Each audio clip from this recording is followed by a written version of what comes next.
Good morning. It's a rainy Sunday on this Victoria Day long weekend. And I just realized when I came in today that it's been 2 months since we've been able to worship together in this building we love.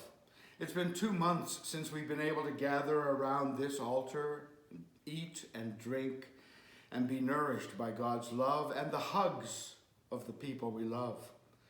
And the rain on this Sunday feels kind of appropriate as we weep also for all the things that we have lost. And yet in the middle of it, we continue to affirm the gospel message that God is in us and we are in God. That's the heart of both our gospel reading from John and the reading in Acts 17, in which Luke writes about the sermon Paul preaches in Athens. And my favorite line in that sermon is this: "In God we live and move and have our being." It's a wonderful line which helps us become more aware that God is always near, that God is not remote up there or out there somewhere, that God doesn't just drop in for an occasional visit. Rather, Paul and John both point out to us that God is always near, that God is within us, that God is all around us, that God holds us and cradles us.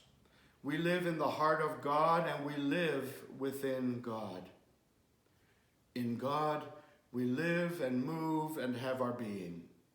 And for us who are the people of God, God is the reality which surrounds us in all of our days. God is in the air we breathe.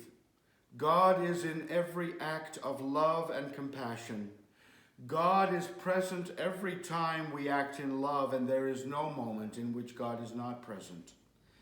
That theme pervades the whole of the Bible. Psalm 23 sings that even when we walk through the darkest valley, you are with me.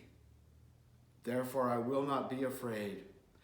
And then in the way Matthew tells the story of the birth of Jesus, Joseph has a dream in which an angel tells him that the child will be known as Emmanuel, which means God with us. And then in Exodus, Moses has a vision of God in which God says to him that he is with the Israelite people in their slavery in Egypt, that God is determined to set them free, and that Moses is going to be his agent. God is with us in every moment.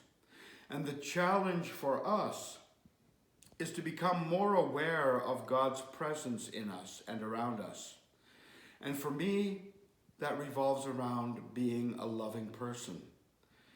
God is wherever there is love. Love for me is the heart of our Christian faith. The great commandment in the first 3 Gospels is that we are to love God with all that we are and to love our neighbors as ourselves. John calls that the new commandment, in which Jesus says, "Love one another as I have loved you." Love, in every act of love, in every word spoken in love, we see God. Michael Curry, who is the presiding bishop of the Episcopal Church in the United States, reminds us over and over again that if it's not about love, it's not Christian. And our ability to love is grounded in God's loving presence with us and within us in every moment of each day. And so we say, thanks be to God. Amen.